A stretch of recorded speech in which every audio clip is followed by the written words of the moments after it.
कावड़ कौन लेकर आ रहा है आज की डेट में। उन्होंने जो कहा, क्या आईएएस कोई कावड़ लेकर आ रहा है, क्या कोई डॉक्टर कावड़ लेकर आ रहा है, क्या उत्तर प्रदेश के जितने भी विधायक हैं कोई भी विधायक लेकर आ रहा है, कोई मिनिस्टर लेकर आ रहा है, क्या योगी जी लेकर आ रहे हैं, क्या पीएम मोदी लेकर आ रहे हैं। जो सरकारें प्रमोट कर रही हैं, सरकारों ने कोई बोर्ड नहीं लगाया कि कोई भी आपराधिक कार्य में लिप्त नहीं होना, कोई दारू नहीं पीना, कोई भांग मत पीना, कोई किसी व्यक्ति को अगर कोई गलती से कोई चला भी जाए तुम्हारे रोड पर तो उसके साथ में अब बदतमीजी मत करना, गाड़ी को नहीं तोड़ना।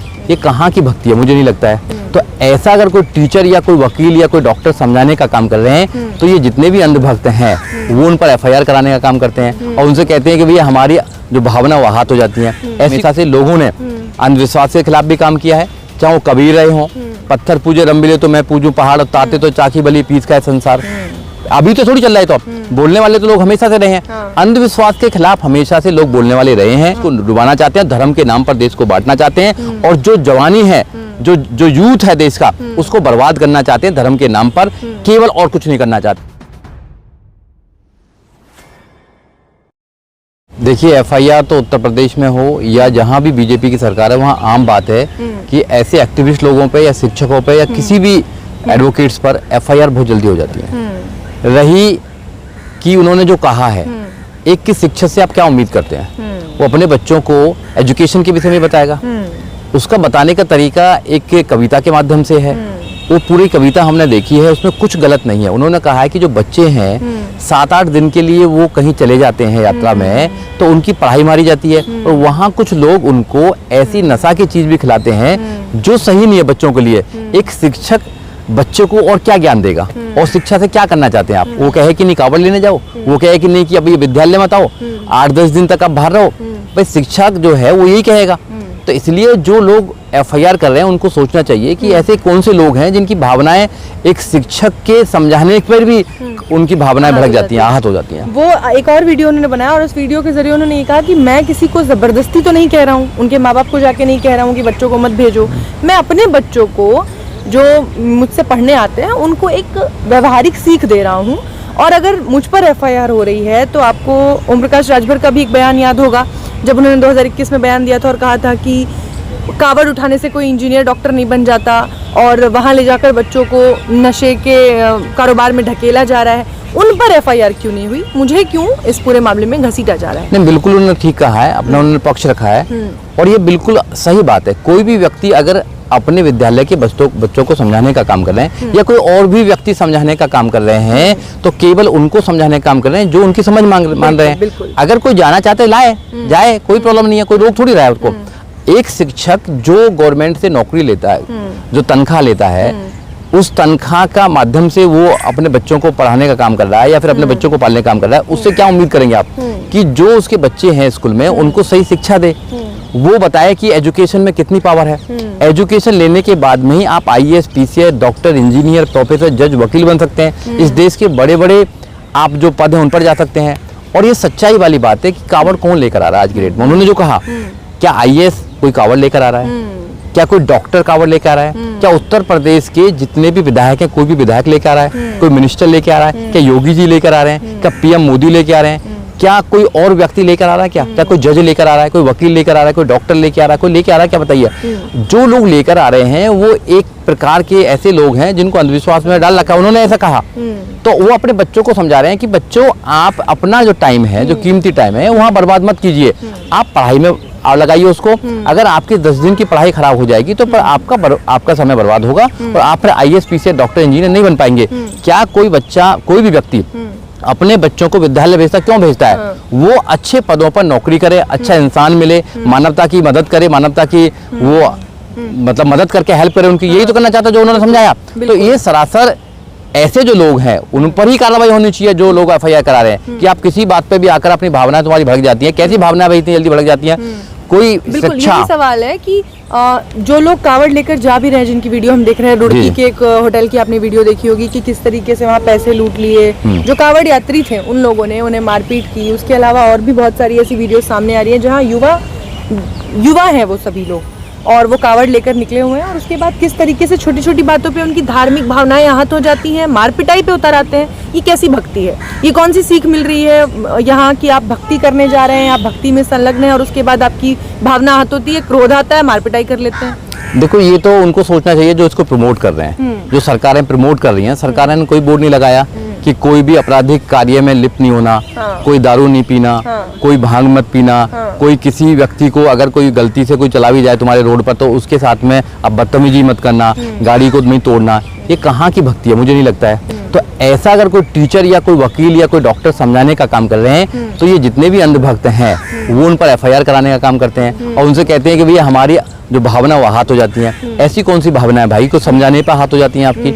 अगर कोई व्यक्ति अपने बच्चों को नहीं समझाएगा तो हर कोई दुनिया इंडिया के अंदर ये कल्चर है कि हर व्यक्ति अपने बच्चों को समझाता है, टीचर बच्चों को समझाता है। यहाँ तक टीचर तो उनको अपना बच्चा ही मानता है, सब जितने भी पढ़ने आते हैं। बिल्कुल, बिल्कुल। अगर उनको वो किसी कविता के माध्यम से या किसी एग्जाम्पल के माध्यम से नहीं समझाने का काम करेगा तो फिर कैसे बात बनेगी।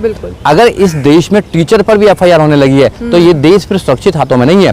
फिर तो कोई भी व्यक्ति गलत काम के खिलाफ कोई आवाज ही नहीं उठाएगा।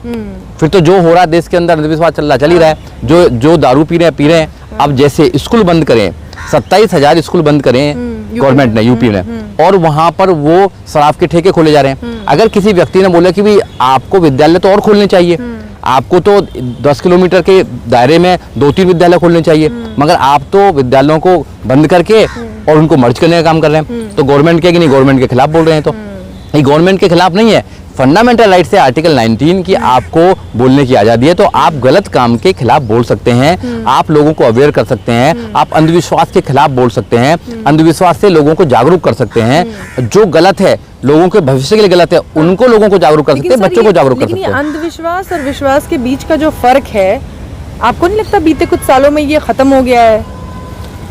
देखिए ऐसा है, जो कुछ चंद लोग हैं अगर उनके अनुसार आप बात करेंगे इस देश के अंदर तो आप बहुत अच्छे कहलाए जाएंगे। अगर आप कहेंगे कि नहीं ये गलत है, ये मानवता के लिए गलत है, ये इंसानियत के लिए गलत है, ये संविधान के खिलाफ है, तो वो आप उनके खिलाफ, आपके खिलाफ हो जाएंगे वो लोग। तो जो इन्होंने दायरा बना रखा है अपना, वो अपने समझ के बना रखा है इन्होंने। जबकि यहाँ पे हमेशा से लोगों ने अंधविश्वास के खिलाफ भी काम किया है, चाहे वो कबीर रहे हों, पत्थर पूजे रंबिले तो मैं पूजूं पहाड़, ताते तो चाकी बली पीस का है संसार। अभी तो थोड़ी चल रहा है, तो अब बोलने वाले तो लोग हमेशा से रहे हैं। अंधविश्वास के खिलाफ हमेशा से लोग बोलने वाले रहे हैं, लोगों को जागरूक करने वाले रहे हैं। और इस देश में जब तक गुरु हैं, जब तक टीचर हैं, जब तक माँ बाप हैं, वो अपने बच्चों को एग्जाम्पल देकर भी समझाएंगे, वो हर चीज से समझाएंगे कि उनका बच्चा समझे और ऐसे किसी संगठन में ना जाए, ऐसे किसी संगति में ना जाए जहां से उसको बिगाड़ने के चांस ज्यादा होंगे। वो ऐसी संगति में भेजना चाहेगा जहां से वो IAS, PCI, doctor, engineer, professor, जज, वकील बनेगा, इस देश का नाम रोशन करेगा, देश को अच्छा नागरिक मिलेगा और देश अच्छी तरह डेवलप करेगा। हम यहाँ आज सुप्रीम कोर्ट के परिसर में हैं, आपसे बातचीत कर रहे हैं, आपको कानून का ज्ञान है, संविधान की बातें करते हैं लोग, संविधान की दुहाई दी जाती है। लेकिन दूसरी तरफ शंकराचार्य हैं, अभिमुक्तेश्वरानंद सरस्वती, वो कहते हैं कि जो मनुवाद है वो संविधान से ऊपर है। और कहीं ना कहीं जिस तरीके के युवा आज जब रेस्टोरेंट में जाते हैं तो ढूंढते हैं कि हिंदू उनके पास जो उनको खाना सर्व करे वो भी हिंदू हो, जो खाना बना रहा है वो भी हिंदू हो। सरकार भी उसमें शामिल हो जाती है जब वो कहती है कि आपको स्कैनर लगाना पड़ेगा और दिखाना पड़ेगा कि किस धर्म से जो आपका होटल है, आपका धर्म, आपका नाम आपको बताना पड़ेगा। सरकार भी इस चीज़ में शामिल हो जा रही है। इस पर कल सुनवाई भी थी सुप्रीम कोर्ट में। तो कहीं ना कहीं ये दोनों चीज़ें आपस में पूरक बनती जा रही हैं। सरकार भी वही कर रही है, लोग भी अब वही मांग कर रहे हैं। तो क्या सच में ऐसा होने वाला है कि अब संविधान के ऊपर मनुस्मृति हो जाएगी? देखिए ऐसा कभी नहीं होने वाला। कुछ लोग बीमार हैं जो घूम रहे हैं यहाँ पर, उनको केवल धर्म दिखाई देता है, उनको इंसान दिखाई नहीं देते हैं। संविधान जो कहता है कि be the people of India, और संविधान की आर्टिकल 51H ये कहता है कि लोगों को, जो भारत के लोग हैं, उनको साइंटिफिक सोचना चाहिए, उनको वैज्ञानिक तरीका से सोचना चाहिए। तो ये वैज्ञानिक तरीका से सोचने के लिए लोगों को रोक रहे हैं। ये साइंटिफिक सोचने से रोक रहे हैं लोगों को। ये विज्ञान की बात नहीं करते हैं, ये अंधविश्वास की बात करते हैं, धर्म की बात करते हैं। देश 21वीं सदी में आ रहा है, 2025 चल रहा है, दुनिया के देश कहाँ कहाँ पहुंच रहे हैं, मगर हम आज भी इसी बात पर लड़ रहे हैं कि भाई ये गलत कह रहा है, ये सही कह रहा है। अरे भाई इन साधों को छोड़ो, आप जाति पे, धर्म पर, इन पर लड़ने का काम बंद करो, भाईचारा पैदा करो। संविधान जो है वो हमेशा से ऊपर है। मनुस्मृति ना तो कभी ऊपर थी ना कभी ऊपर है। भारत का संविधान सबसे ऊपर है। भारत का संविधान सुप्रीम है। पूरा देश भारत के संविधान से चलता है, भारत के संविधान से चलेगा। भारत के संविधान में 4 चीज दी गई है लोगों को: न्याय, वो सबके लिए बराबर है। एक आखिरी सवाल के साथ समता, खत्म- हाँ, सबतंता, भाईचारा, हाँ। ये जो 4 चीज है भारत के संविधान को बहुत मजबूत बनाता है और भारत के प्रत्येक नागरिक को बराबर का अधिकार देता है। कोई गरीब है, अमीर है, कोई छोटा है, बड़ा है, काला है, व्हाइट है, उन सब लोगों को बराबर का अधिकार देता है। भारत का संविधान ऐसी किताब है जिसको हर धर्म का व्यक्ति मानता है, उसको हर जात का व्यक्ति मानता है। इट मीन्स कि 140 करोड़ लोग भारत के संविधान को मानते हैं। धार्मिक किताब अपनी हो सकती है, लोगों का धर्म हो सकता है, लोगों के पंथ हो सकते हैं, वो डिफरेंट है। लोगों को क्या आस्था क्या आस्था नहीं है उनकी बात है, मगर भारत का संविधान सुप्रीम था, सुप्रीम है, सुप्रीम रहेगा। देश भारत के संविधान से चलता था, चलता है, चलता रहेगा। एक आखिरी सवाल के साथ खत्म करती हूँ। शुभांशु शुक्ला अंतरिक्ष से वापस आ रहे हैं। एक तरफ वो हैं जो भारत के युवा को दर्शाते हैं और दूसरी तरफ वो है जो सड़कों पे मार पिटाई कर रहे हैं, कावड़ यात्रा और गंगा जल लेकर जा रहे हैं शिवलिंग पर चढ़ाने के लिए। ये दोनों को देखकर आपको क्या लगता है कि कितना फर्क है और किस ओर जा रहे हैं हम? क्योंकि ज्यादा तादाद तो उनकी है जो गंगा जल उठा के कंधों पे और ढोके नंगे पैर जा रहे हैं, उनकी श्रद्धा भक्ति जो भी हो उनके लिए। देखिए, अंधविश्वास की तरफ तो ले जाने वाले बहुत सारे लोग हैं। अंधविश्वास की तरफ ले जाने वाले लोग, सरकार भी उनको प्रमोट करने का काम करती है, मगर अंधविश्वास से निकालकर उनको तार्किक बनाने वाला, उनको बुद्धिजीवी बनाने वाला, उनको वैज्ञानिक बनाने वाले लोग बहुत कम हैं। लेकिन देश का सम्मान तो शुभांशु शुक्ला की वजह से अगर है। कुछ लोग उनको तार्किक बनाना चाहते हैं, जैसे प्रोफेसर जो है गंगवार जो हैं, डॉक्टर गंगवार ने उनको तार्किक बनाने की बात करी, अपनी कविता के माध्यम से लोगों को समझाने की बात करी, तो उनको FIR कर दिया। तो जो लोग बनाना भी चाहते हैं वो लोग इनके FIR से, इनके कमेंट से, इनके भीड़ तंत्र से वो लोग डर जाते हैं। मेरा मानना यह है कि देश को अगर बचाना है, देश की इंसानियत को बचाना, देश के संविधान को बचाना है, देश के भाईचारे को बचाना है, तो लोगों को डरना नहीं है। आपको अपनी आवाज को बुलंद करना है, संविधान के माध्यम से लोगों को जागरूक करना है और लोगों को जागरूक कर अच्छा देश बनाना, अच्छा नागरिक बनाना है। ये देश जब ही महान बन सकता है, नहीं तो फिर देश को डुबाने में ऐसे लोग सबसे आगे हैं जो देश को डुबाना चाहते हैं, धर्म के नाम पर देश को बांटना चाहते हैं और जो जवानी है, जो यूथ है देश का, उसको बर्बाद करना चाहते हैं धर्म के नाम पर, केवल और कुछ नहीं करना चाहते। तो ऐसे लोग जो हैं वो केवल धर्म के नाम पर राजनीति करते हैं और कुछ नहीं करते हैं। और जब तक ये धर्म के नाम पर राजनीति करते रहेंगे, देश का युवा रोजगार के लिए भटकता रहेगा, देश का युवा शिक्षा के लिए भटकता रहेगा और न्याय के लिए भटकता रहेगा।